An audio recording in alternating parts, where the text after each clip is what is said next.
Right, if we can call the meeting to order and start. Welcome and apologies. Are there any apologies?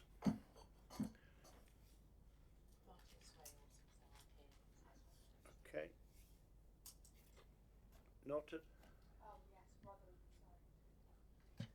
Emily Barley, she's not here either, and we're expecting another substitute, but that's not been confirmed yet until their general meeting. I believe it's on the 20th, so we'll know after that who's going to come. And last but not least, Gareth, and I'm covering for him. Who's on leave? He's on leave, yes. Okay. Is there an ongoing problem with Robin? Councillor Barley's on maternity leave, I believe, until September, so I went to them for another substitute, but they have to wait, obviously, until their meeting on the 20th to confirm. So we do have someone potentially, but they couldn't come until they're confirmed. Endless complications. Okay, thank you. Right. Are there any urgent items or announcements? No. Angela, is this your final meeting? Yes.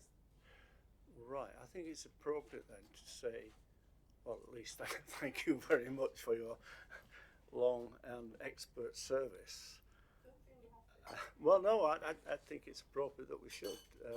We've certainly benefited from it, and I certainly like from the chair to pass on our thanks to you for that, and say that we are most grateful for your input. I'd echo that, Chair. Thank you very much. Much appreciated in terms of all the work you've done for the PTA and for the MCA, Angela. So thanks once again. If I may, as well, Chair, on behalf of the finance team, I've just double-checked this, and Angela has probably served the equivalent of 2 mayoral terms. She has been working with the PTE since the inception of the MCA back in 2014, and it's been fantastic from a Section 151 point of view of the PTE and Deputy Section 73 point of view for the MCA, that we've had an independent member who can challenge me and my team with her past experience both as an internal external auditor and as a former Section 151 officer herself. That should give confidence to the committee that she will absolutely scrutinise and challenge us in a way that the committee colleagues would expect her to do so. And as well as challenging us, she's been extremely supportive and always provided advice, and I'll be sad to see Angela go, but wish her all the best. Thank you. Chair, I'd just like to add as well. So many times you've pointed me in the right direction as to what questions we should be asking, and have helped a lot with some tips for the future. You learn all the time, and I've really appreciated your contribution, Angela. Wish you all the very best. Thank you.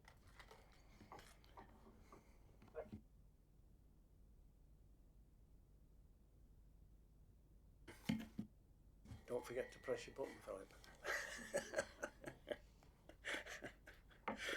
Items to be considered in the absence of the public and press. Are there any? No. Okay, thank you. Item 4, declarations of interest by members. None noted. Reports from and questions by members. None. Questions from members of the public. Do we ever have any? I mean, these agendas, etc., are public, aren't they? And they're sufficiently public that people who want to ask questions can. Okay. End of that one. Thank you very much. Minutes of the previous meeting held on 9th of June 22. Yes. Yes. I was there, Chair. That was the You were there? Oh, your name Yeah, put on? not on the attendance okay, list. well, that I'm beginning to get a bit worried here. And the next one was, I knew I was here because I proposed you for chair, Philip, and But then it said I welcomed everybody to the meeting, and that was your job, so that needs corrected. Other than that, I thought they were pretty good, pretty comprehensive. Right.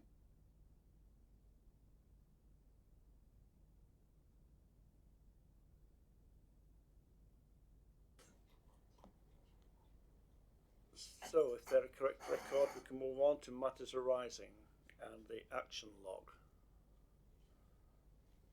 Are there any matters arising from those minutes? Other than the fact that Ian was here. There's the fact that we need to discuss the panel. Yeah, are we going to take that under any other business? I thought we said. No, I thought we said we do it in matters Did we? arising, didn't we? Okay. Okay, that's. Right, I was getting confused there. There is just a point on the work plan as well about the climate change piece of work. I think the comment there is about the audit, but what our minutes recorded was that we were expecting a climate change risk paper based on the NAO report for audit committees, which just basically codifies questions that the audit committee might like to ask. And I think we've sort of converged the two, because that's about the scope for the audit. I've asked you a couple of times about this environmental audit, and it seems to be put off. When can we expect? Yeah, my understanding was that we were going to bring a paper, and then it turned into it was added onto the internal audit plan, and there was a slightly different approach to be taken, but I'm not quite sure. We had the NAO paper, which was for audit committees, because I circulated it, because I get the stuff from the NAO. And I thought what the discussion was about that was that officers were going to summarise it for the committee, or summarise the conclusions, summarise the questions of the type of things that the committee might like to ask in future, not just about net zero audit, just about climate change in general in any of the decisions taken by the organisation. So it was something we needed to be aware of in terms of everything.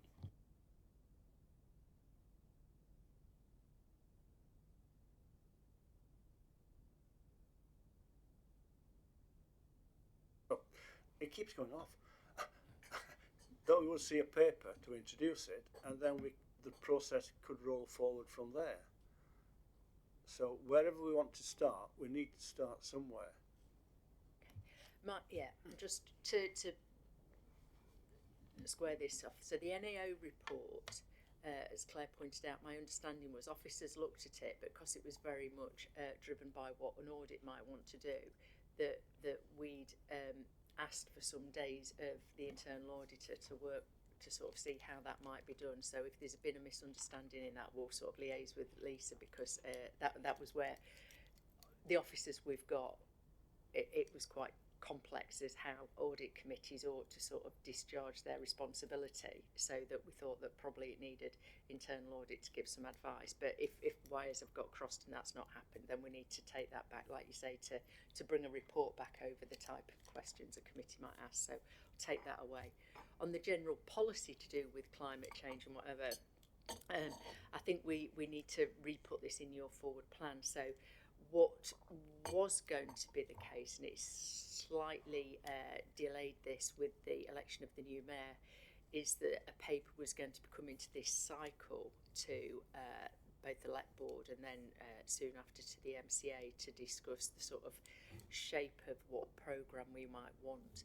The new mayor asked for a delay in that because one of the principal priorities of the new mayor is on sustainability, on new action, on active travel, and the mayor wanted to be able to input into that. So if I take away to get a timescale where there will be a debate at the MCA and whatever linked to this, and to sort of then dovetail that with the audit committee's plan for that policy area in general. So to take Angela's point, let's separate the two. That one was the NAO report, and we'll work with Lisa and sort that. But then the policy agenda, we'll timetable that into your forward plan when we've got the thinking of the new mayor quite clear as to what the role of the MCA is going to be.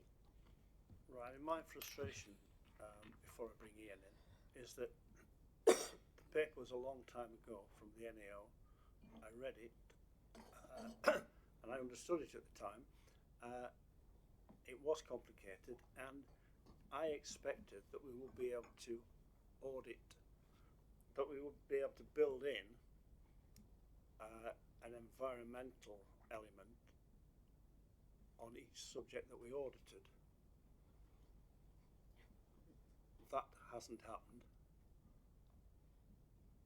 and I would like a start at some point to be able to do that.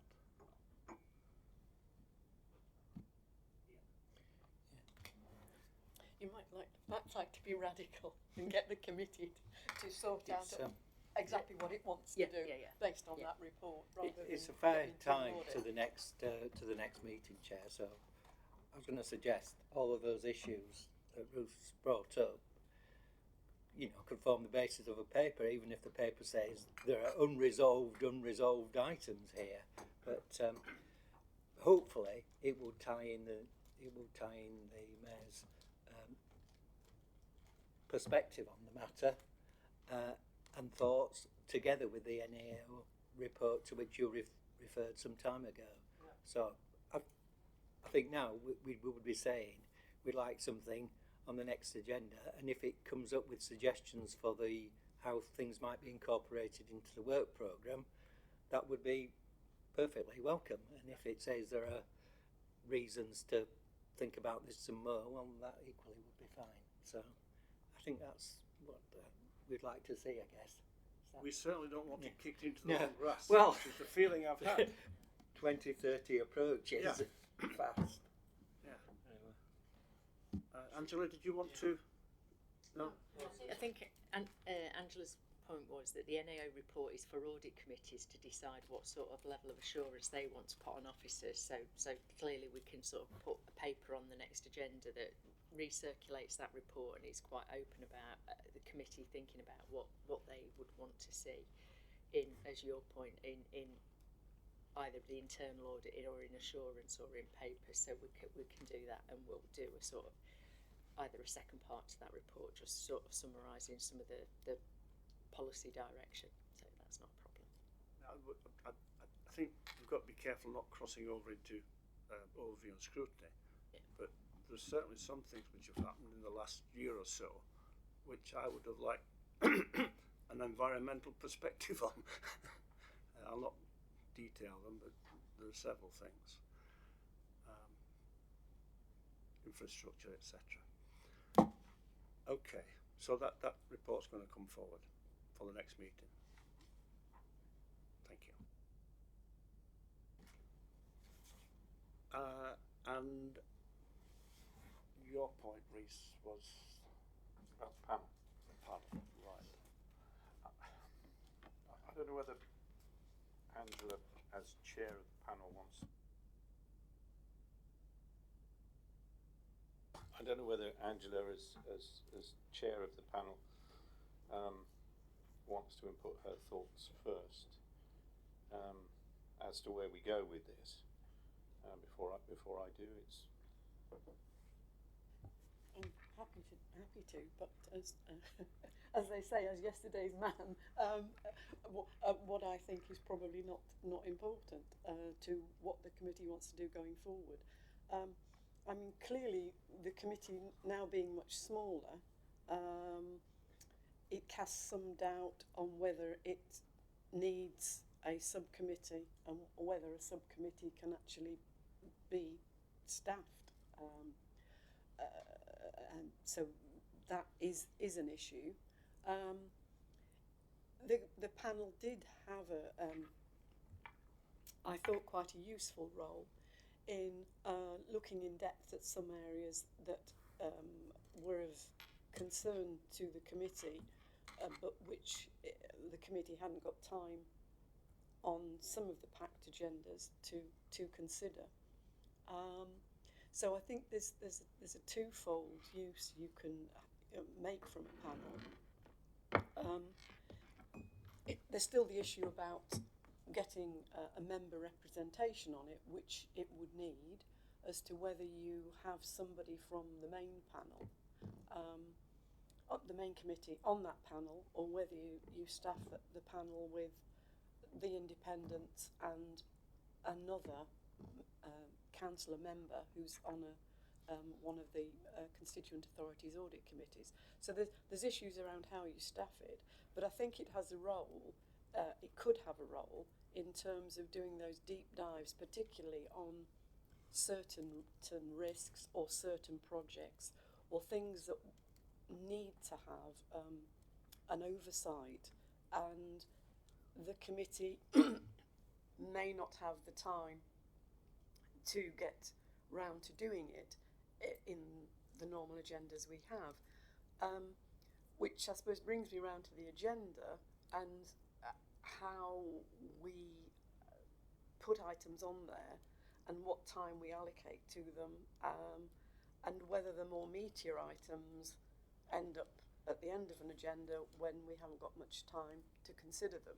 So I think there's sort of 3 points: whether this committee wants a panel and can see, well, wants a subcommittee or whatever you want to call it, that enables it to have a deeper dive into some areas where there is a concern, to keep a consistent overview of things, how they're going to staff it, and whether, if we freed up time on the agenda by making the regular items that don't necessarily need discussion in the meeting, they just need the committee to have read the papers before they arrive here. So it is something that can go through on the nod. So the actual elements on the agenda that need a proper discussion gets the discussion in the body of the meeting. And I know, certainly from the PT's panel's point of view, we had a concern, and I guess it still is a continuing concern, that the risks around transport are quite significant, and that they might get lost in the shuffle when they came into a much wider risk framework. And I mean, working with Liz, I think we at least have got those on the strategic risk register, so they will have a prominence. But it's now making sure that the rest of that risk register, the framework, how it's used, and people's understanding of it is embedded in the organisation and becomes second nature to them. It's not just a report for the board or for the audit committee. It's a live, living document that they're using in their everyday job.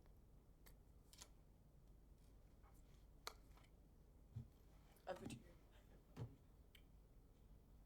I endorse what Angela says, and I would actually put more emphasis on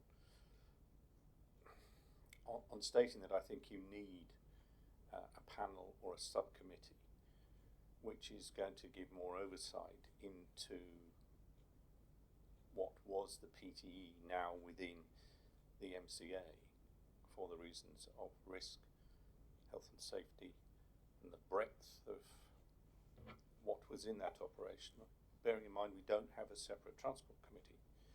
So there's an awful lot of oversight that's needed in order to keep everybody safe, which I don't think this committee has got time for, and that level of detail, particularly with the reduced numbers. But the question is, if you keep the panel for that purpose, how do we staff it? You can staff it with the independents as before, but it would also need some representation from, I think, one of the councillors, which we've struggled to find. Certainly in all the time I've been there, we've sort of every 2 meetings out of 3, we've not had one. So it's an issue. But I think the committee needs a panel operating for it to give it that level of confidence with regard to oversight of what is the transport element within the organisation. I think I would observe, first of all, that the thematic board does cover transport and will be aware, as you said earlier, of the risks. I think the current audit committee is more focused and perhaps more willing to take on other tasks, I hope, when it's fully implemented and Rotherham are on board, for instance. And we are looking to recruit more independent members. And on that note, I'll hand over to whoever wants to. I mean, I'll just come back. I mean, Audit Committee is a statutory committee in the MCA, so I know it's terminology and semantics. If you were setting up a subcommittee, the MCA would need to approve that because that's a constitutional thing. The terms of reference for the Audit Committee do give this committee the authority to set working groups or working panels up without recourse back to the MCA for a defined purpose, and to specify what the terms of reference for those defined purposes or working groups would be. So I suppose the debate has to be is if at any point this committee feels that there is a need to deep dive, it could set a panel up for a one-off meeting, it could set a working group up for 1 or 2 meetings, or it could set a permanent panel up, but clearly then it's harder to scope the terms of reference because you would imagine that it is the defined purpose.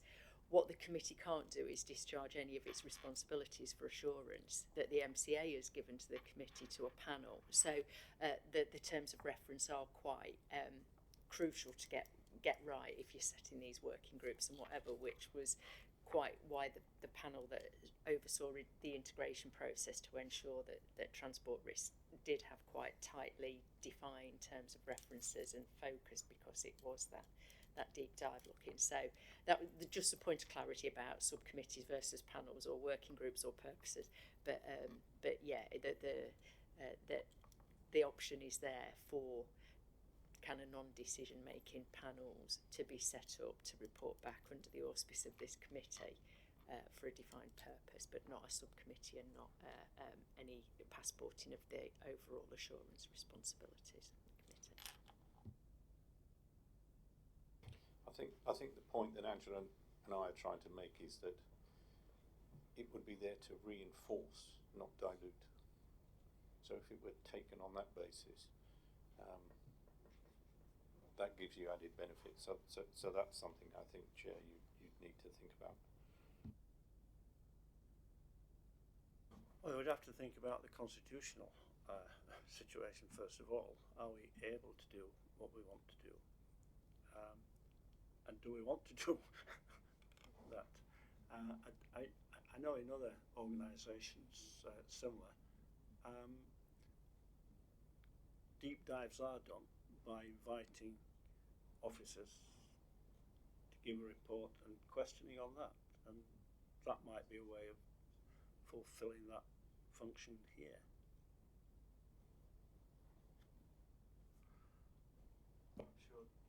I'm sure there are all sorts of ways. Ian. Thank you, Chair. I guess you'd have no difficulty persuading me to volunteer for the function to whatever it's going to be, if it's a subcommittee or a working group, if it comes to transport and buses, basically. I'm sure I would make a great effort to turn up. That was not the setup in Sheffield City Council at the time. Of course, that's a personal interest, and there is always a risk in that in a sense, constitutionally, you might stray over into areas strictly outside of the audit remit.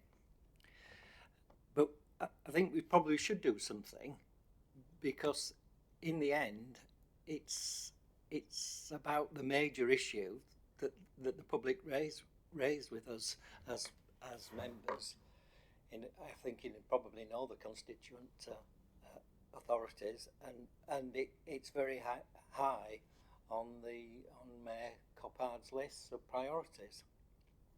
So if it was felt that this was an area of risk that required further investigation and member involvement, however it's, whatever the vehicle, to use that term, might be, I think it's probably is worth looking for a vehicle to do that. Working group or through the MCA, I think we'd have to take guidance on that. Yeah, so first of all we need guidance on what we can do, and perhaps we should have a short paper on recommendation of what we should do. I'll go back to the monitoring officer and just ask him to set it out in terms of what the committee is able to constitute. But as I say, I think you do have in your terms of reference that you can set panels up. I suppose the key thing is to craft the terms of reference with what the purpose is. Is the purpose of the subcommittee to be a working group? I said this word I said I can't say, subcommittee. Is it a working group that looks at risk per se, all risks, corporate risk, that wants to do that deep dive into the risk register more regularly, or is it just public transport risks? And this is the sort of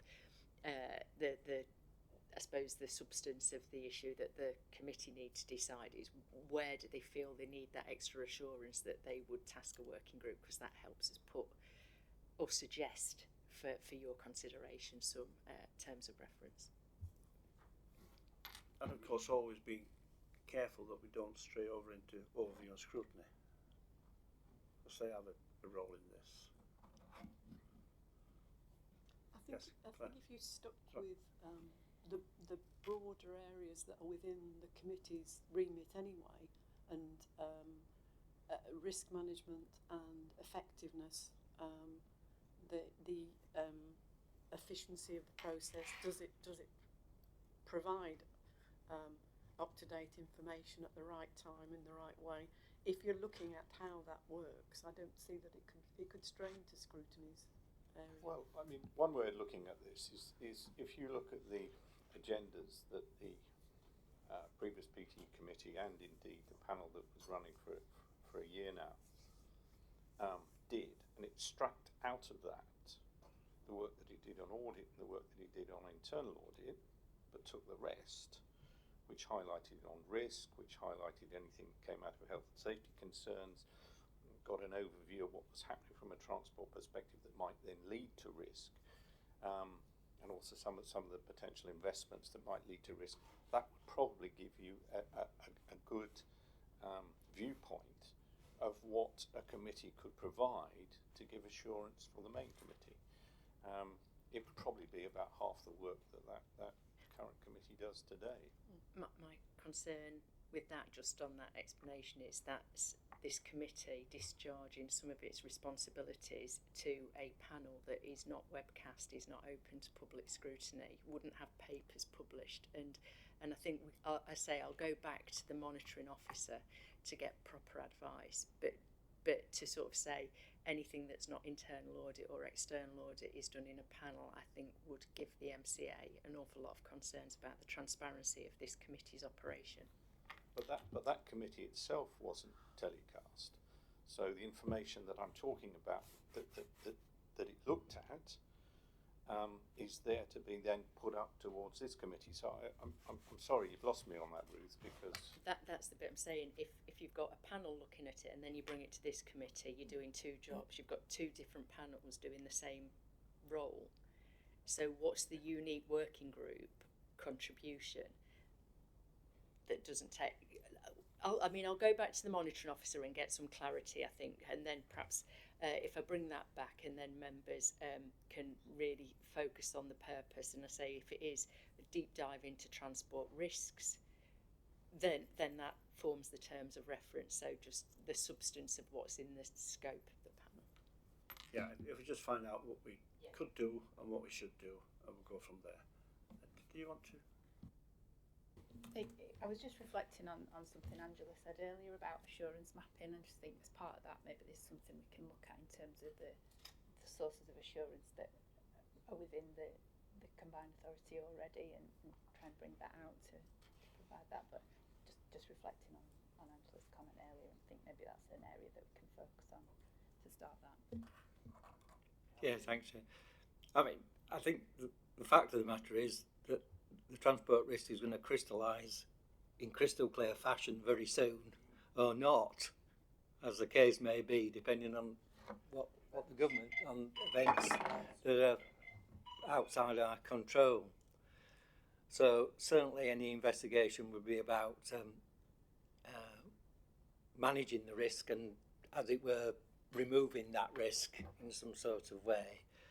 And just on the basis of Ruth's contribution, yeah, it has made me think, yeah, of course, it would have to be a specific piece of work, and it would have to be time bounded and bounded by appropriate terms of reference, because otherwise I say, you know, just about one of the things the public talk to us a lot all the time, it wouldn't then be, it's got to be absolutely clear that then comes into a public forum, which in the end, if people want to look in and see or question, they can do. And I think that would be very important.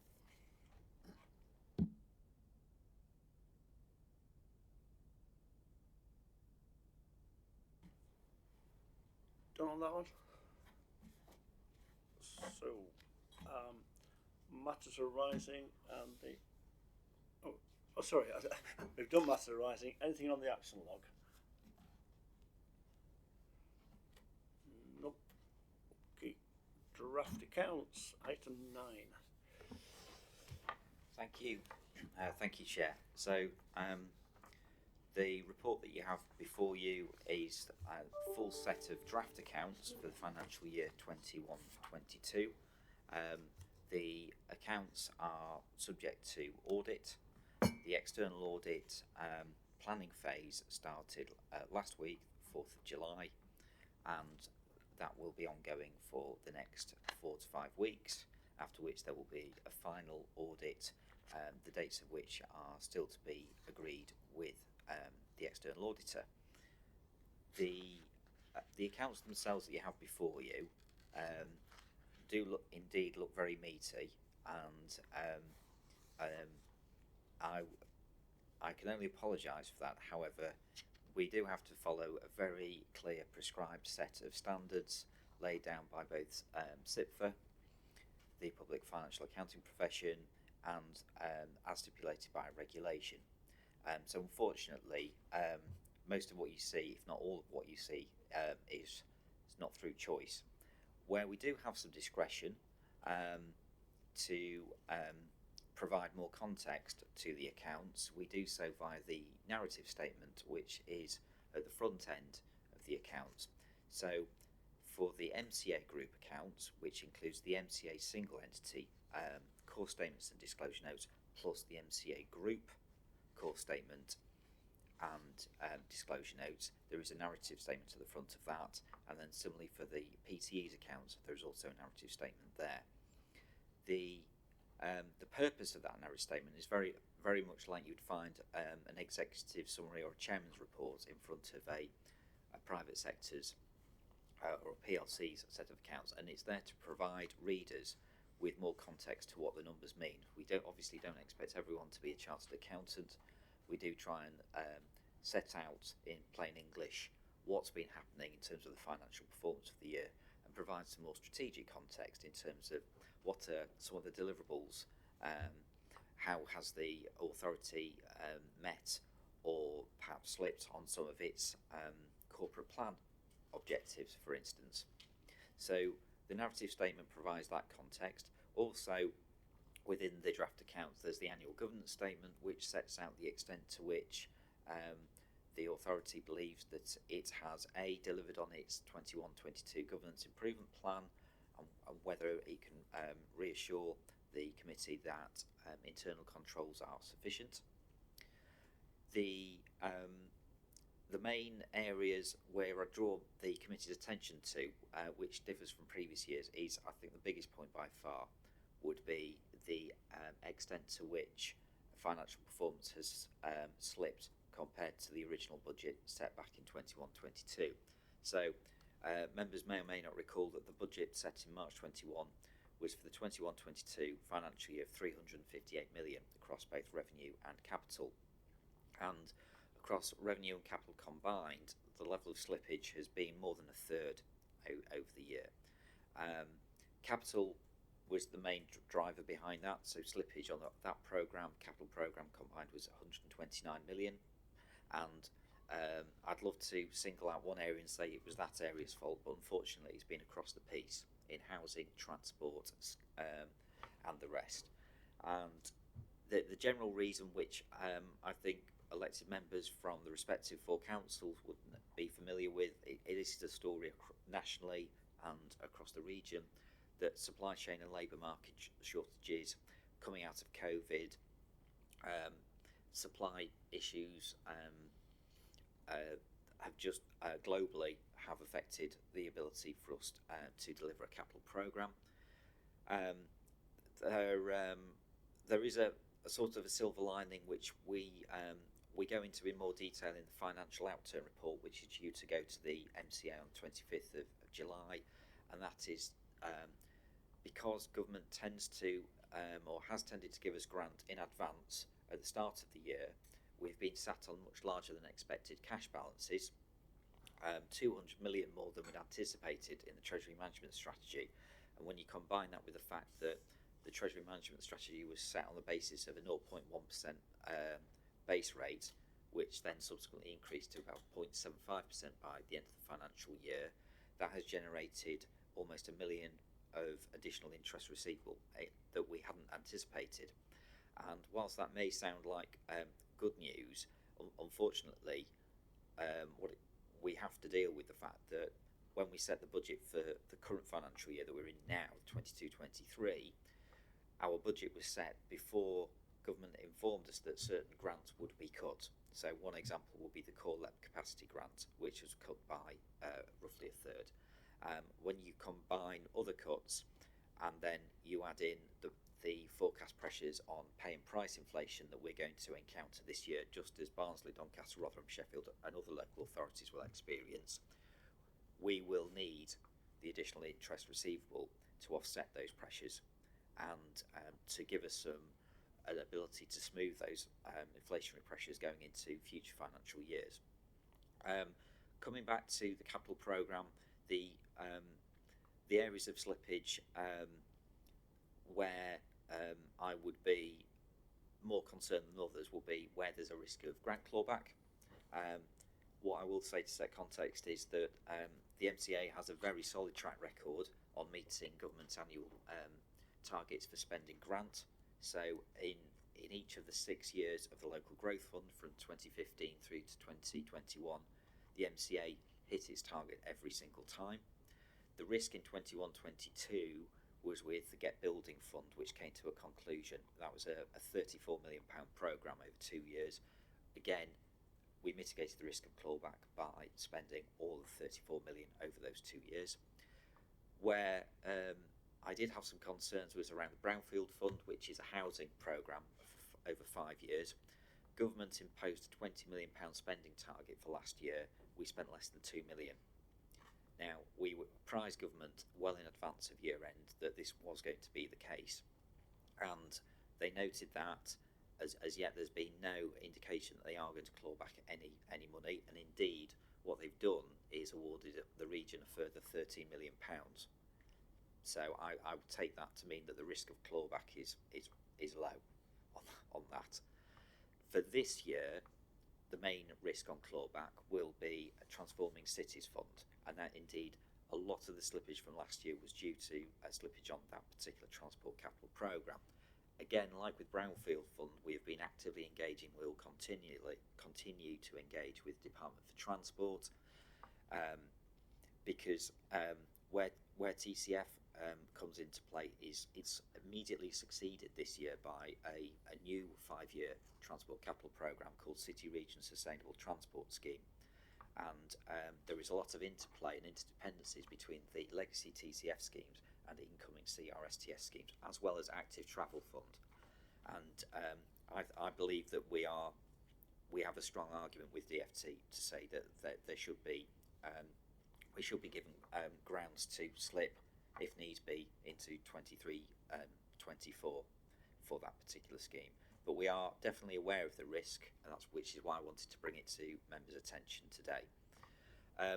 Obviously, the other knock-on impact, when you look at the balance sheet, you'll see that there's been an increase in reserves. So there are a whole host of reasons for the changes in reserves. Again, slippage is part of the theme.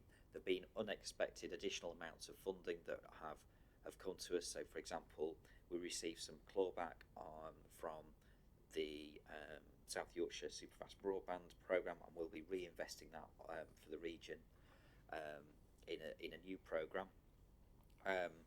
Furthermore, we had plans to spend around £10.5 million of the 21-22 revenue gain share. The various programmes linked to that have slipped, but that money will be needed to spend on those programmes this year. So that has had an impact on reserves. Other than that, Chair, hopefully the points that I've set out in the cover report are clear, and ditto for the narrative statement, and I'll pause there now to take any questions from the committee. Thank you. Any questions, please? I've got one for Mike. So, with the level of underspend and the backlog that is created, bearing in mind you're saying there's unlikely to be any significant clawback, is there now a programme in place to do all the work that's needed to bring us back up to scratch? And if so, how long is that likely to take before we're back to square one?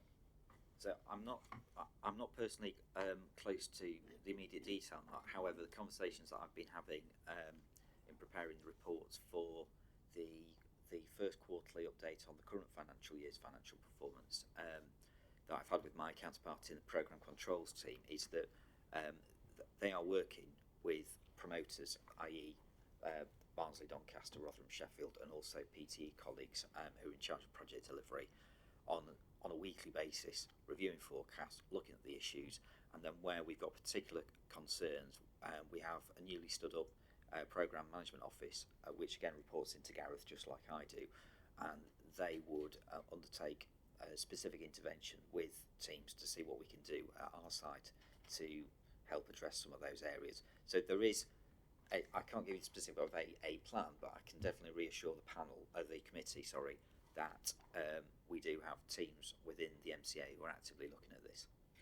Just to add to that, one of the areas of risk that Mike mentioned was brownfield housing. The Mayoral Combined Authority are having a paper at their meeting, so it will be published at the end of this week, on running an open call for new schemes to manage the outputs, so that the schemes in that programme at the minute, there's headroom, and so there's an open call that's going to market that the MCA are going to be asked to approve next week, or the week after the papers are published, so it's a week on Monday.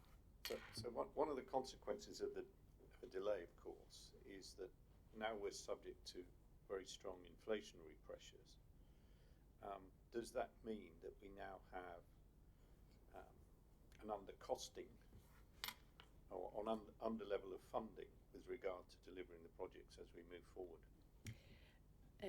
In some ways, yes, it does. So, but with a few exceptions. So it's certainly one of the questions that the leaders have been asking us recently, again, in terms of their oversight of the risk of this. So we've done a few things to try and mitigate this. So within the Transforming Cities programme, we retained centrally the kind of contingency that would normally go into the schemes, and that's enabled us to accept change requests coming forward where prices have gone to market and have come back significantly. So scheme promoters have put changes in, and we retained a central contingency to do that. And the point I made to the leaders when I discussed this is clearly you use more contingency on cost overruns, your output per pound is less, but that's the sort of decisions that the boards are asked to make in terms of releasing that to cost overruns.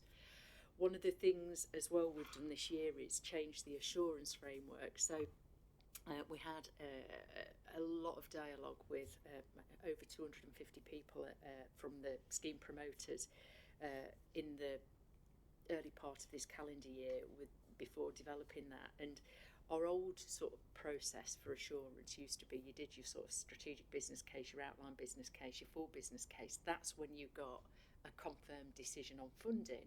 And of course then scheme promoters, having got that confirmation, then went and procured and then went and did whatever, by which time they procured, the prices had gone up, the decision was sort of no longer valid.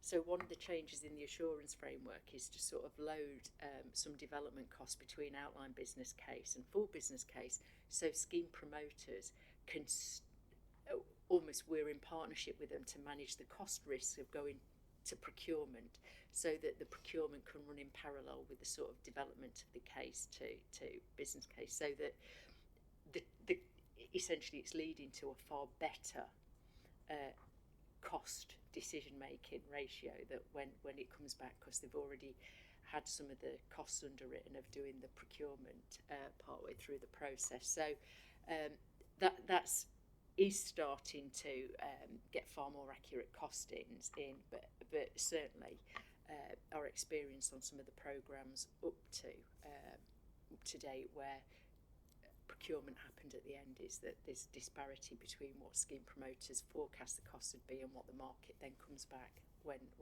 costs are procured.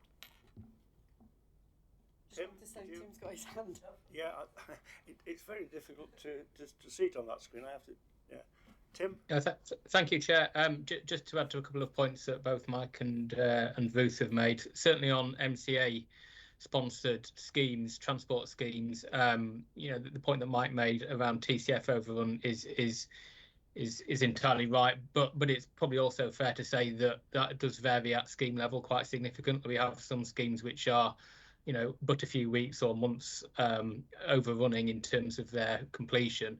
And it's in terms of, or in respect of the risk of clawback, it's clearly not in the Department for Transport's interest to claw back on schemes which are at the point of implementation, i.e. construction is imminently due to start, because what DFT ultimately want to see is completed schemes that they can point at and say, here's the great things that our money's done for South Yorkshire. So I think that further underlines the relative nature of that risk.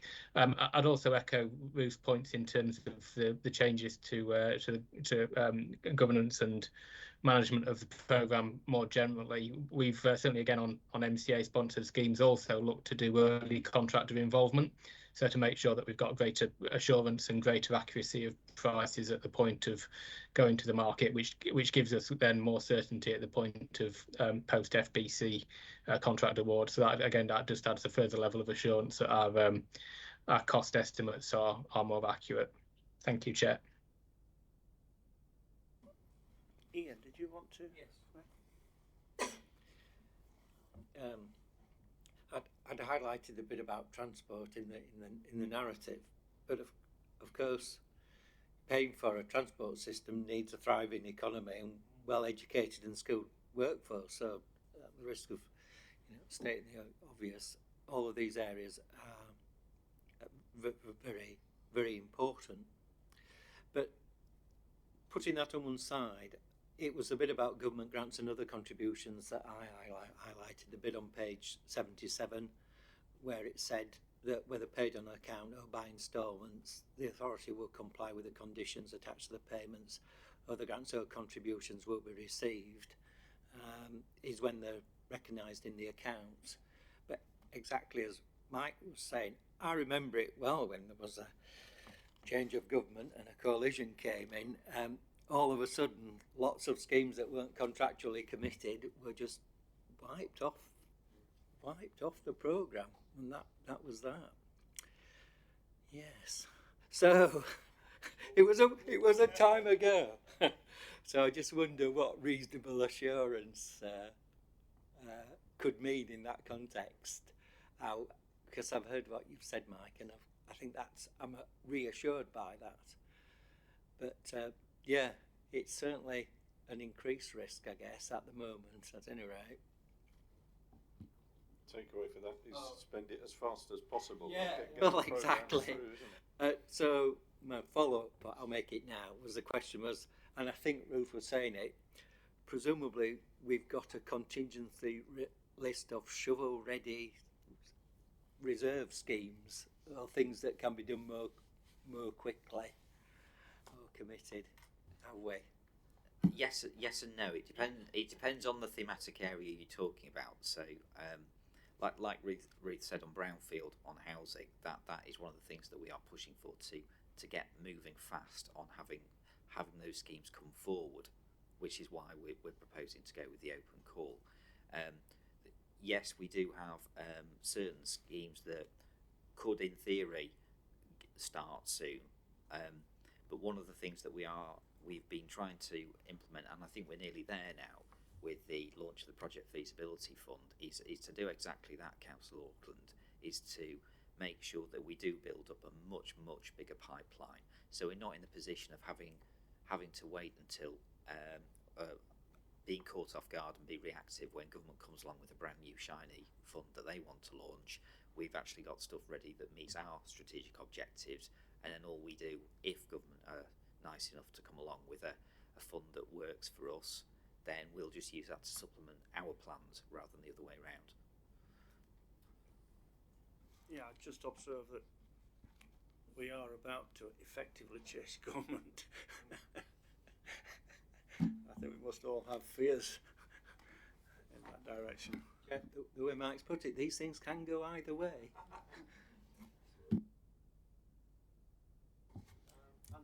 Money would be nice.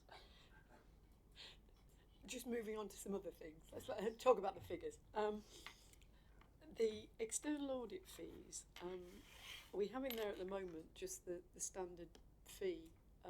Is there any indication from external audit what they'll be wanting to charge us for this year, additionally? I was almost instinctively going to turn to my left to ask Hassan, but then I recalled unfortunately he can't make it today. As yet, no indication, Angela.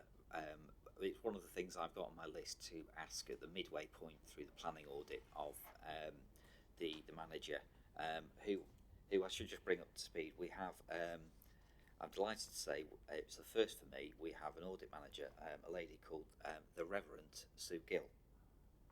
Yes. So hopefully she'll be able to come along to the committee and introduce herself in person. So I'll be asking the Reverend that very question. I'm trying to think that where in the past fee scale variations have arisen. The committee has previously expressed its dismay at the late notice, and so obviously the point that which I think Angela will probably be alluding to, is that this committee is given much earlier sight of any potential increases in fee. Where it's always a risk of this happening in the past has been around pension valuations, for instance, and also around system changes. So we have upgraded the finance system. There is a potential they may ask about that. However, technically speaking, the upgrade didn't happen until after the year end. So the accounts you have in front of you were prepared on the back of the financial system that they already tested 2 years prior. So I'm certainly not, and I will be very surprised, shocked, and rather nonplussed if we are potentially charged for that. So at this stage, I haven't been made aware of any potential fee scale variations, Angela. I think it would be useful to emphasise to them as well that as well as giving us early notice of additional charges, it would be nice to understand the justification for the charge as well, rather than just it's an additional charge. I know it's been difficult to get that sort of information out of them in the past. Have we heard anything from PSSA about the challenge to the fee? I mean, I know Ernst & Young wanted some additional quality fee added into the fees last year. I haven't had any specific feedback from the PSAA on that particular issue. I have been in dialogue with the PSAA about some other audit matters, which I'm hoping to bring back to this committee following action that was given to me at the last committee And sorry, I forgot to mention this under the action log earlier, though. So Councillor Lofts and myself will be meeting virtually with Hassan to go through some of the points where the committee has some issues that it wishes to discuss with the external auditor. So thank you for the reminder, the first point, PSA. I will go back to them and follow up on that point. Thank you.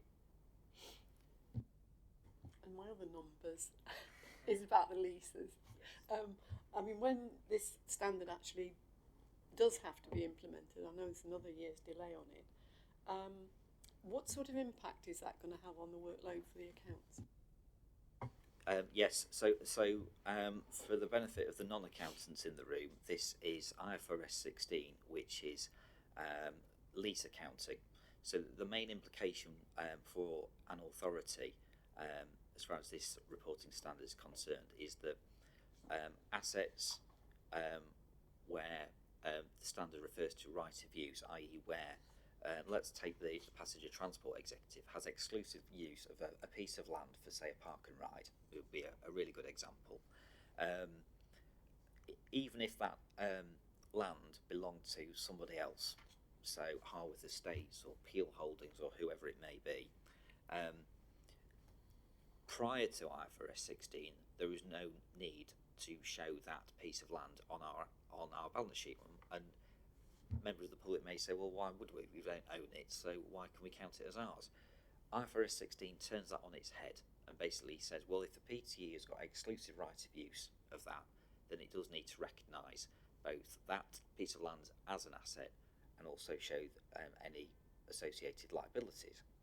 And we've known that IFRS 16 was coming for some time. It has been delayed till 24-25 now, another 2-year delay. We have done all the groundwork already, and if I the reason why I chose Park and Ride as an example is because there were 3 Park and Ride sites which absolutely fall under the scope of IFRS 16. We've jumped the gun on that, and we've already put them onto our balance sheet. So we've already done what IFRS 16 would expect us to do. We've also done a detailed review of all our remaining assets and any other contracts that may potentially be regarded under the same basis that fall under IFRS 16, and we've done one or two things. Where it's relevant, we've already accounted for them as such, so we've got slightly ahead of IFRS 16, or we would argue that they're immaterial, so well under the level of materiality that EY would expect to look at. We've pulled together a detailed briefing note. I believe we sent it to EY on the 25th of May. We've been chasing for responses, haven't had one yet. So again, that's on my list to ask the Reverend when I see her next time.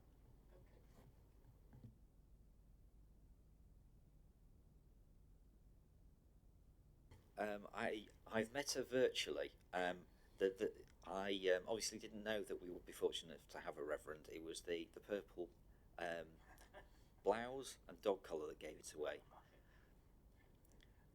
But it's a unique one for me in all my years.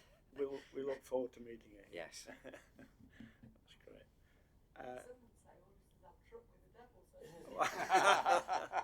Well, we shall dispose of that one. Okay, and then further points on that, or do we move on? Okay, thank you very much for that, Mike. So moving on to internal audit annual report, and we have Lisa. Thank you, Chair. Yeah, it'll be myself, Chair. Peter taking us through the annual report, and then Lisa will take you through the progress report and the risk management report later in the committee. So I know we did present a draft of this at the last committee. Following the presentation of that draft annual report and opinion at the June committee, we've finalised the annual report and our opinion for both statutory bodies, so for both SYMCA and SYPTE. Since that draft, what basically the main changes has been that we've completed the governance review fieldwork, and we've confirmed that all the due actions are now complete.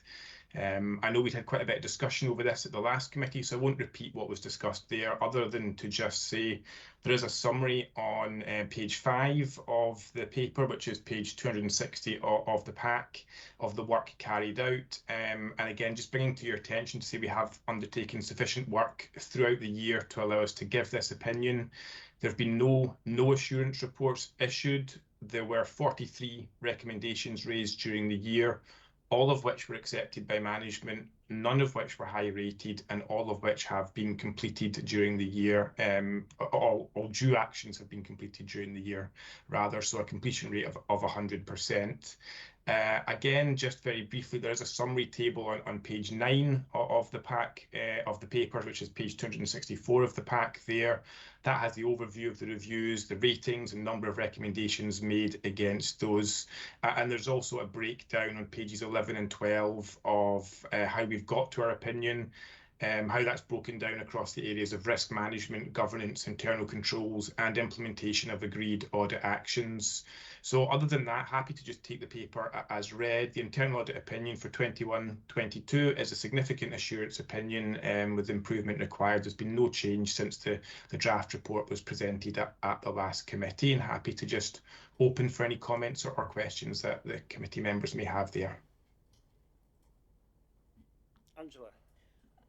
When does the governance report come to the committee, please? Because we haven't seen that one.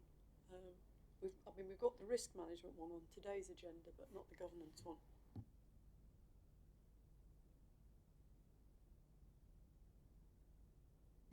Do you want? Oh, yes, go on, Lisa. Thank you, Chair. Yes, just to confirm that the actual review itself is completed. So we have come to the assurance opinion to be able to give the final head of internal audit opinion. The actual report itself is in draft form. It is still subject to our own internal quality review process. As soon as that's complete, we will be able to share that report. So it will come to the next meeting of the Audit Standards and Risk Committee. Content.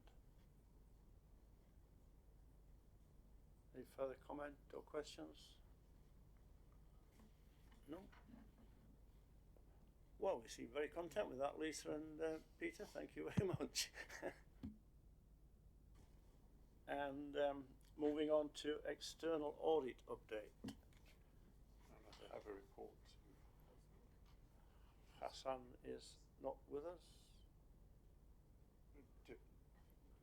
They've got an internal audit report for us, Chair, on risk. Oh. So back to Lisa. Back to Lisa. Apparently have an internal report for us. Thank you, Chair. Yes, we've brought 2 reports here. The first is our progress report. So this gives an overview of the work that we've carried out in respect of the 2021-22 internal audit plan. So this is the current year's progress. We have made a start. We have a review. The GDPR review is now in progress. That is coming to the end of field work, so that report should be ready to be presented to the next audit committee meeting. And we have now started to scope those 3 reviews shown. So the net zero governance, I know we've had some discussion about this review. We have had some initial discussions with Gareth and other members. So that review will be scoped hopefully very soon. And also the adult education budget and the integration review. We've got meetings actually set up in the diary tomorrow, so those will be scoped very soon, and the fieldwork will start quite soon also. We've completed the first of the grant certifications that we're required to complete in Q1, so that's the Growth Hub funding grant, and we've also issued our certification letters for that grant. And we have been requested to do some additional controls testing in respect of the local growth fund grant. So that work is currently in progress, and we are in discussion with managers about what that work looks like and actually where we're going to take the days from. So those discussions are still being had in respect of that review. The risk management report, which I'll take separately, this is in respect of the 2021-22 year, and also informs part of our 21-22 head of internal audit opinion. So that report is included in today's papers, but I will just stop there in terms of if there's any questions in respect of the actual progress in respect of this year's work. Angela? How long ago was it we did the GDPR audit? That seems to have come round again quite quickly. I think it was in our first term of the contract, which was 2019-20. So it is usually a cyclical review that we do sort of around every 3 years. So it's about 3 years since it was completed.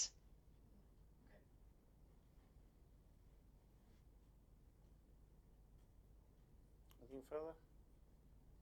Chair, just one thing for me, Chair, if I may. Yes, Tim. Just for members noting, you'll recall that there was a requirement or a request to use which was approved for allocation of days for community transport, an advisory piece of work, not within Lisa's area of scope, but a piece of work nonetheless that was approved. That piece of work is subject to delay at the moment. We had hoped for a findings report of that in mid-June, and we're still awaiting that from Grant Thornton, but just wanted to let members know that that is still progressing, and if members are interested, we can bring back the findings of that in due course. Thank you, Chair. Okay.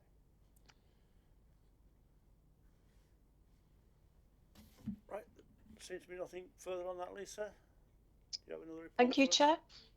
So the risk management review, I think it's important to point out that the review itself did follow a very small scope. So the focus of this review was looking at the progress that is being made in terms of bringing those two standalone risk management processes from the MCA and the PT, and actually bringing those together to provide a one methodology that covers both organisations as you move to an integrated authority. So this review is looking at those arrangements that are being put in place. What it doesn't give assurance on is the embeddedness of those processes, because obviously it's very early in that process. It's too early to give any sort of assurance about how those arrangements are working. So that will be the focus of the current year's review that will complete sort of Q3, Q4. So this is about the journey that's been undertaken, and obviously the work that Liz has done in moving forward to that one approach. But again, we've given a significant assurance with some improvement required. We have raised one medium risk, which we thought that there should be some oversight of risk within those thematic boards. So this is something that we have recommended is considered by the authority to agree, and I guess consider the role of the thematic boards in oversight and monitoring and mitigating of risk in their areas. So I'm happy to stop there and take any questions on that report. Questions on that report? Do you want to say anything? Just to mention on the point of the thematic boards, the terms of reference of the thematic boards were scoped by the Mayoral Combined Authority, and they didn't discharge risk oversight other than a decision by decision level to those thematic boards. But the management response to that is that we will go back to the MCA and ask them if they would want to change the terms of reference to the thematic boards to include that.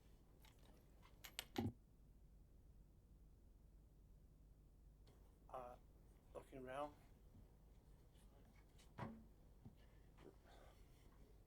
Reese. Yeah, I was only going to say, within that process, Ruth, would those thematic boards themselves, if they came up with risks that weren't identified, they could then use that almost as an escalation process to get it onto the risk register and get it onto the risk map so that it comes up to this committee. Does that seem like a sort of sensible approach? Yeah, I mean, it does in some ways do that, but not formalised. You know, if they're having a discussion about a policy or a strategy, you know, to give an example on AEB and some things that are highlighted that officers felt warranted going on the risk register, that would happen already at a sort of policy level, or even at a spend level. So it would happen, but so yes, there is that communication flows of things that potential risks in their debate that officers would pick up. You could almost put it onto their standard agenda so that they have an escalation portal to do that. Is a better way to describe it. An opportunity to do that by formalising it if you thought it worthwhile. I mean, that's part of the discussion with the MCA, because the MCA didn't make formally any risk role of the thematic boards because it felt that it wanted them to explore policy debates as opposed to have any corporate risk or corporate assurance responsibilities. So that's what we're going to take back to the leaders to say, if you want to review the terms of reference, this is one of the suggestions. How do you want officers to respond to that, and we'll take that steer from them.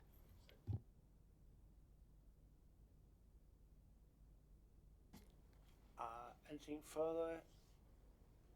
Lisa, anything further?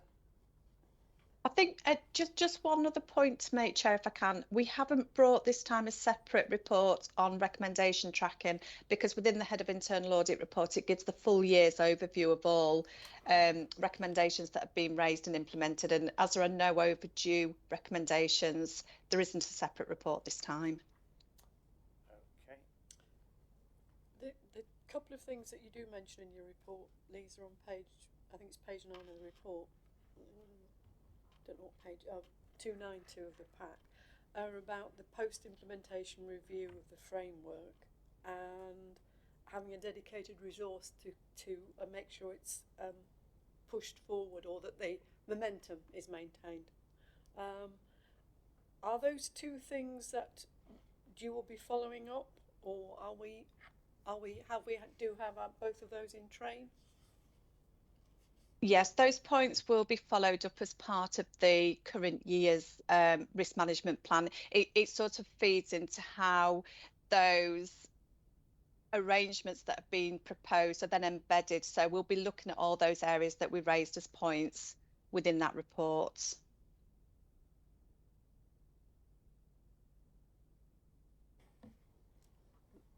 Nothing further? Are you done, Lisa? Yes, thank you, Chair. Thank you very much. I've had a couple of false starts on that one. Thank you very much for your input. So moving on to external audit update. Hassan Rohimun, who is apparently not with us.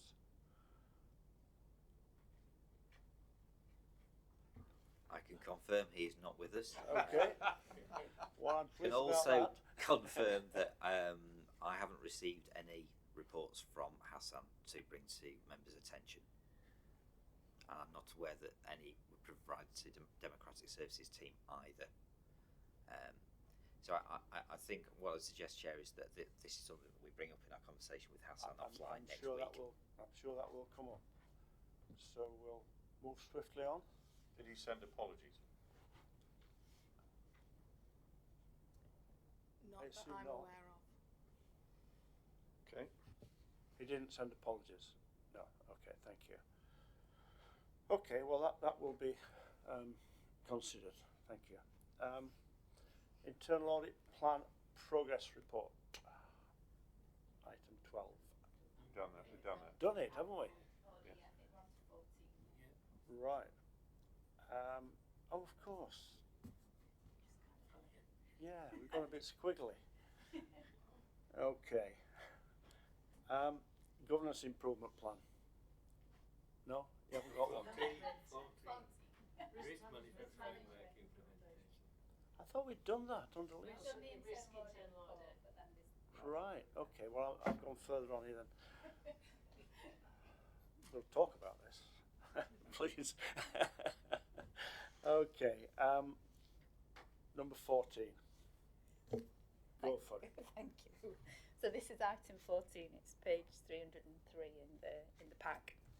So this kind of follows on from the internal audit report, and it provides a bit of a summary of the development activity today and sets out a kind of timeline of activity that we need to undertake in the next quarter to continue to embed this. And if I draw your attention particularly to section 3, in that section we talk about the resourcing requirements that we think we need to continue to embed this, and also sets out the actions. Appendix A or Annex A, try to include an illustration of the activity over time. So obviously it's quite heavy at the front with this next quarter with everything we need to do, and then it's kind of taking it into the more business as usual cycle and tries to show the reporting and escalation as it goes through the system kind of thing. It also has on there the post-implementation review, which is scheduled for Q3. It's like going into Q4, I think. So that's going to come round pretty quickly. So there's a lot to do in the next quarter to continue the momentum and the pace that Liz helped us gain.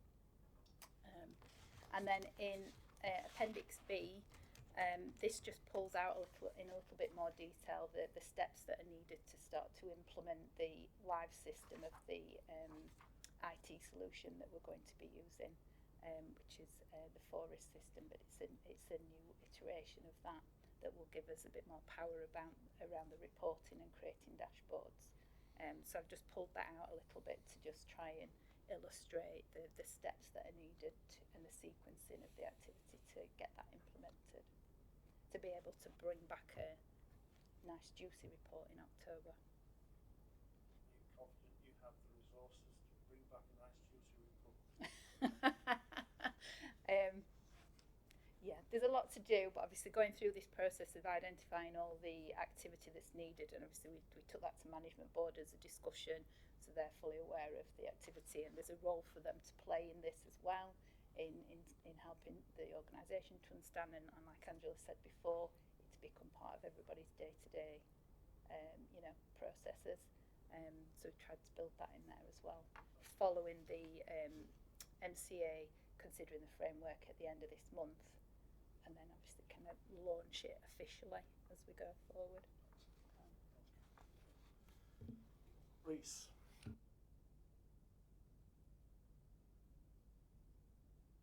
I wouldn't describe it as a burden.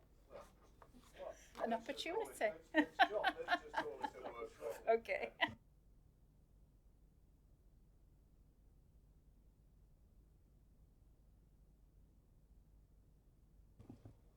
Yeah, well, it's going to be a team effort.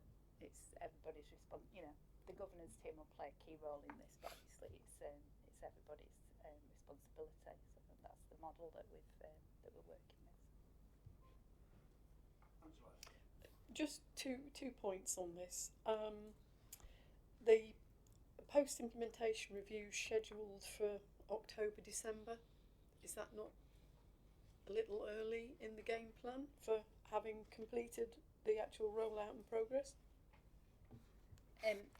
In all honesty, when I looked at the internal audit plan and saw where it was, I did feel like that might be a little bit too early, but obviously we can feed that. We can talk to Lisa and feed that back, and if other members feel the same.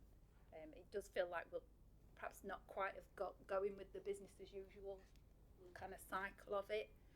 So whether it would be useful or appropriate to shift it, just really conscious of this year's plan, so much ending push back into Q4 when Grant Thornton finish in March. It's kind of going to end up really putting a lot of pressure on a lot of areas if things move into Q4, so it's just kind of getting that balance, I think. So it's important that that's done at the right time. Yeah. Yes. Rather than fitting with an arbitrary timetable. Point about the governance team. Oh, sorry. Sorry, you're on.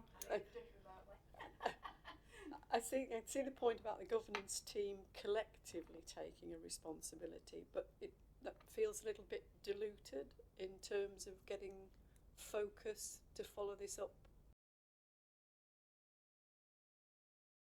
The governance team is myself, Emily, and the new person.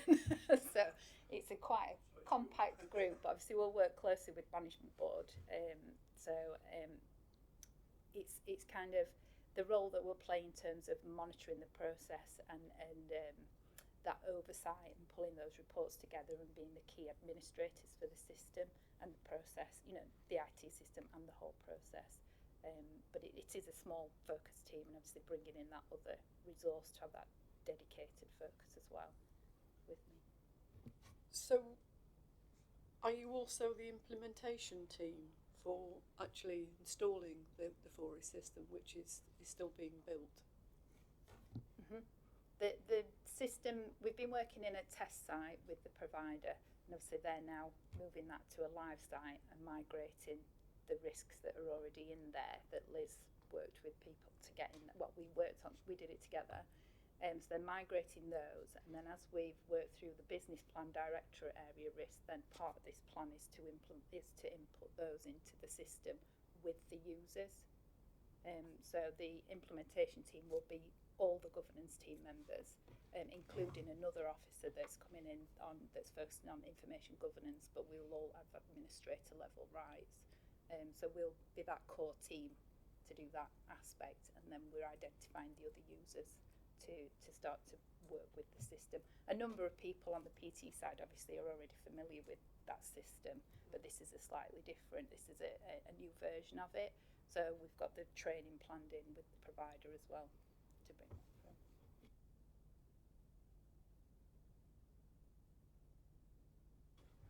It's a very tight timeline. Do you ever think that we're understaffed? You couldn't possibly say. Of course not. We're very ambitious. And competent, I'm pleased to say. Yeah, but capable. Okay. If I might add, Chair, Yes, please. the comfort we can take from this is it won't be a cold landing with the forest system. Myself and other people that have worked with the forest system before, so we're used to using it.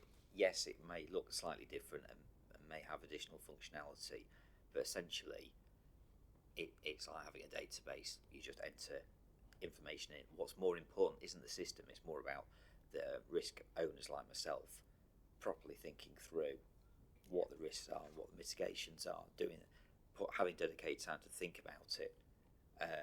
So whilst Claire and the team are busy beavering away doing the testing, she'll be putting people like me on notice that we'll be switching over, but we need to keep doing our job, which is to own those risks and look through actions and mitigations.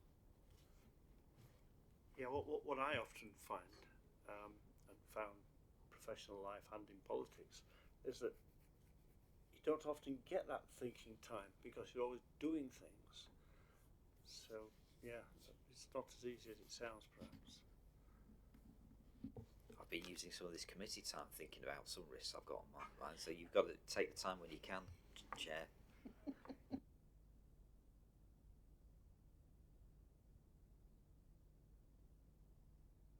Is there anything further on that? No. Okay. What do I move on to now, Claire? 15. There we go. Number 15. Governance Improvement Plan. Okay, thank you. So this is item 15 and it's page 313 in the report. So at the last meeting, the committee considered governance improvement plan for 22-23 as part of the draft AGS.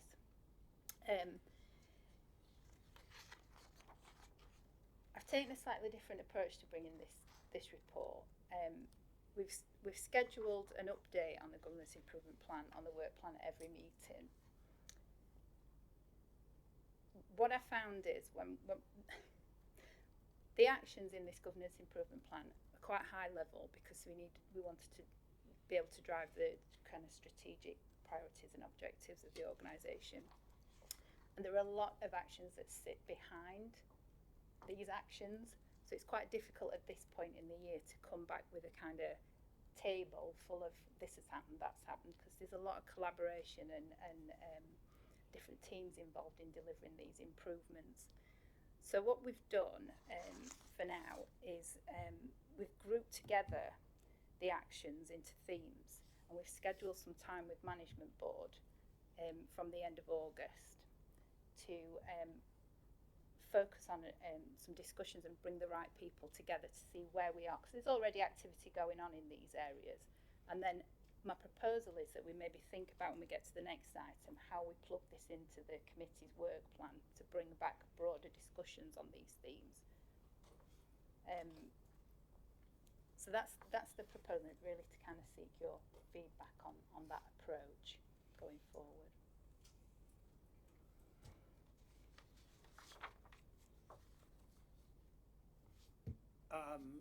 Reactions, comments, questions?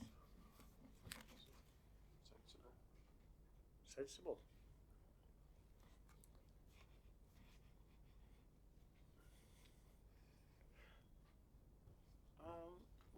When you speak there, listening to our customers, is that point that was raised earlier about the lack of public questions? I think there are a number of aspects to each of these kind of areas, so I think maybe that's one element of it in terms of their engagement at this kind of committee level, but then also obviously the public facing aspect of the transport services that are delivered. I'm sure there'll be a lot of comments on transport services. Angela? When we used to look at this governance plan at the PTE, because it was in SITFA's format, there were yards of questions that were very similar and just added a slightly different side to them. And so one of the things that we tried to do with that format was get some consistency along the idea of themes. So you got all the questions that appeared in every sector about stakeholder involvement and customer satisfaction into one area. We never actually managed to do that. So it meant going through the various stages of the report, and it was very repetitious. But at the end of the day, what we eventually saw out of it was the actions that Management Board had committed to with dates against them. And then if there was any slippage in terms of that, and I have to say quite often we used to say to Management Board, yes, those deadlines are a little ambitious, we think you should give yourself more time. So in blocking them into broad themes, are you going to lose that information that gives the committee some idea of the commitment being made by Management Board and the deadline to actually achieving it?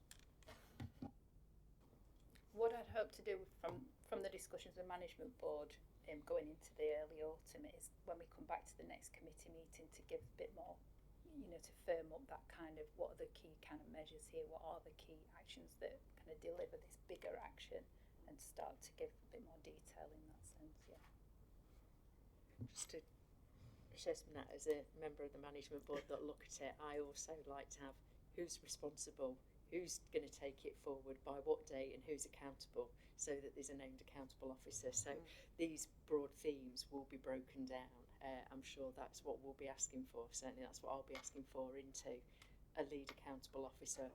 And if it's something that needs a collaboration across the organisation of different officers, who are the officers? And have they been given the space and time to do the work that's needed? So we will sort of drill down into it. I think that one of the problems we found with the longer format we had to deal with at PTE Audit Committee was that you'd have maybe 15 questions, and the delivery point that would meet all of them was a business plan had to be produced. So being able to corral things like this to an actual outcome, an output and an outcome, we'll be able to tie things down better.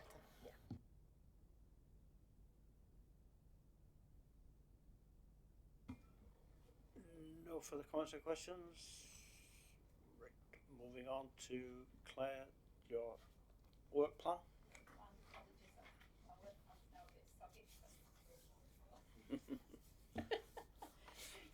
So this is item 16. This is the regular kind of update on the work plan that we bring to every meeting. At this meeting in particular, try to set out the work plan also against the terms of reference for the committee, just to show that kind of cross-reference there. And there are a few areas on there where it currently in the proposed work plan they're not reflected, and it's really to seek some views on how the committee wants to take those aspects forward and those the assurance around those four, and if there's something that we need to add into the work plan at this point. That's page 325. Yeah. And again, as last year, obviously March ends up being quite a bumper meeting as well.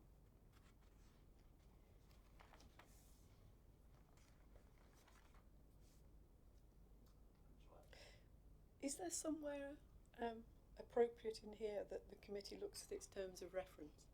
Because I know, again, on the PTA audit committee, we used to look at the terms of reference of the committee probably each year.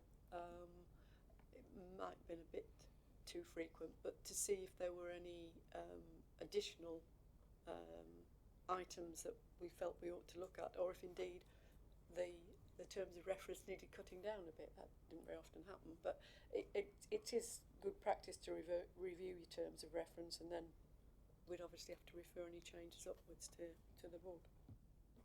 Yeah, and whilst I've not added the actual full terms of reference as an extract from the Constitution, obviously on Appendix B, the left-hand column there are all the key accountability areas. But I can recirculate the actual terms of reference if members want to see it in its entirety. No, it's just at some point in the year, looking at the terms of reference for the committee, refreshing our memory of them, and seeing whether we think they still meet the bill.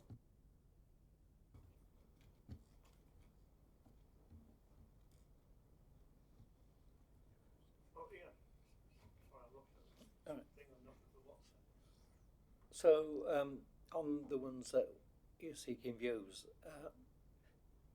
does performance management does it have a natural cycle to it, at which, it would be normal to take a look at the performance management framework, from how it works for this organisation. I think the other two, findings of review, the sort of like ones that would come at the same year-endy type things, findings of the review of internal management.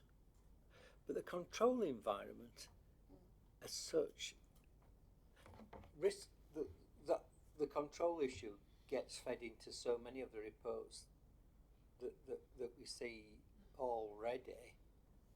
I tend to think that's pretty much covered from the reading of said reports.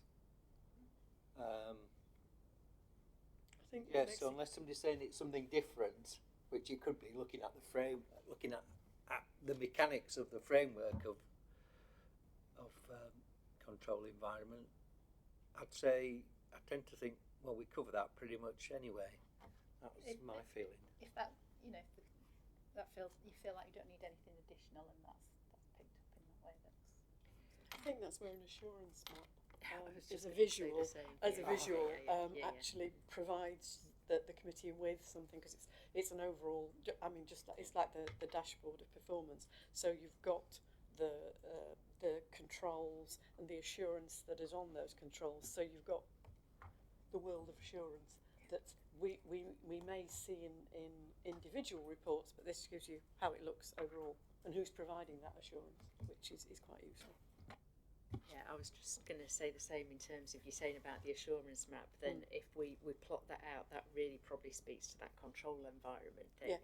The thing, speaking to the performance issue, what I noticed on the forward plan is, and it's right that in your March meeting you've got the assurance, you've got the updated assurance and accountability framework that every year the audit committee looks at, and then it goes on its way. I wonder whether there is a need for you to probably feed into that at the January meeting a little bit earlier, because that is the sort of the document that says how we're going to, in section 5 of it, how we're going to manage the programme, how we're going to monitor all of that, so that there might be a bit of an early oversight that probably would be helpful, rather than you just being presented with the final document in March, and that could probably help smooth some of that performance issue as well.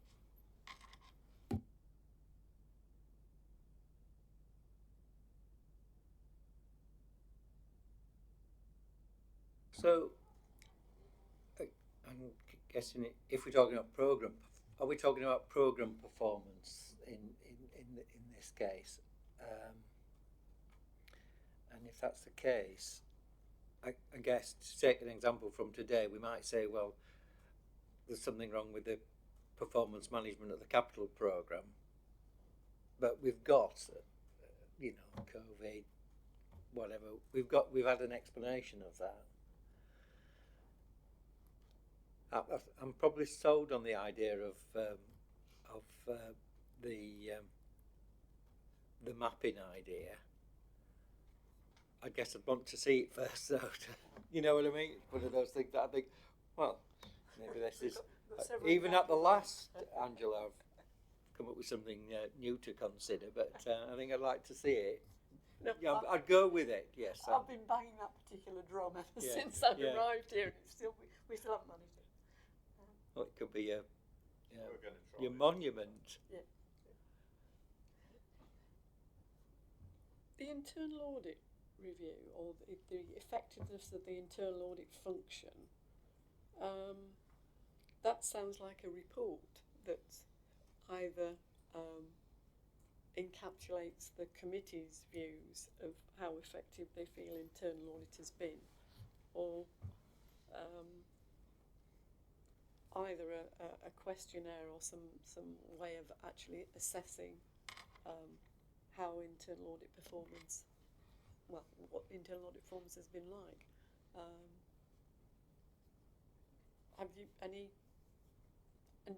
done any research on that? Because the only way I've seen it done before is for actually somebody to be tasked with producing a report, and then just to interview the committee members as to how effective they felt the year had gone. I haven't looked at anything yet, but I will do. Yeah, I will do.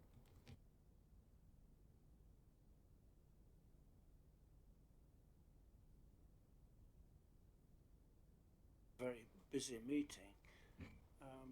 Have you come up with any formula for making it less busy, spreading the workload?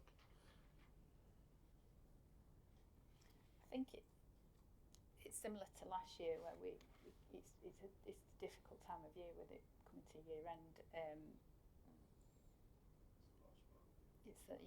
It's difficult to know what to reschedule to ensure that you've got the oversight at the right time, I suppose. But we can look at doing a two-part meeting again if that's the only way. Okay. With the assurance and accountability framework, as Ruth was suggesting, sort of move to January, and we sort of had the discussion there, then the completed code will be coming to March, and it would just be we've already seen that. No. And I wondered if there's anything that can be done on some of the other, where it's a code or a report that's coming, which is either an annual review or just a general review, whether it's something that we need to think about, I guess, doing in correspondence, so you're not spending the time going through the report at the actual meeting where you want to discuss the principles.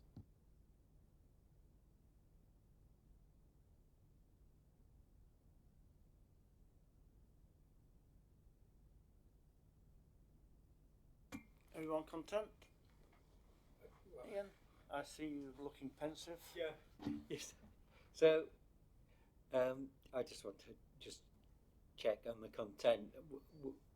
Have you got enough views to know what to do next? Right, clear. I'm sure you've been given lots to do. Good. I'm content then. Thank you very much. I think that brings me to the end of our meeting. Except to say date and time of next meeting as printed, and I look forward to seeing you all there and the Reverend, and you never know, perhaps we'll see external audit as well. The only thing I was going to ask is, I'm sure members will be really looking forward to the Treasury Management training session that they will be receiving in due course. I'm really keen. I believe it's in late August, so you've got that to look forward to in 6 weeks' time. Yeah, great Enjoy. stuff. Yeah. instead of being on holiday. Yeah, thank you. And thanks to whoever's going to be delivering that. I'm sure we'll be very grateful.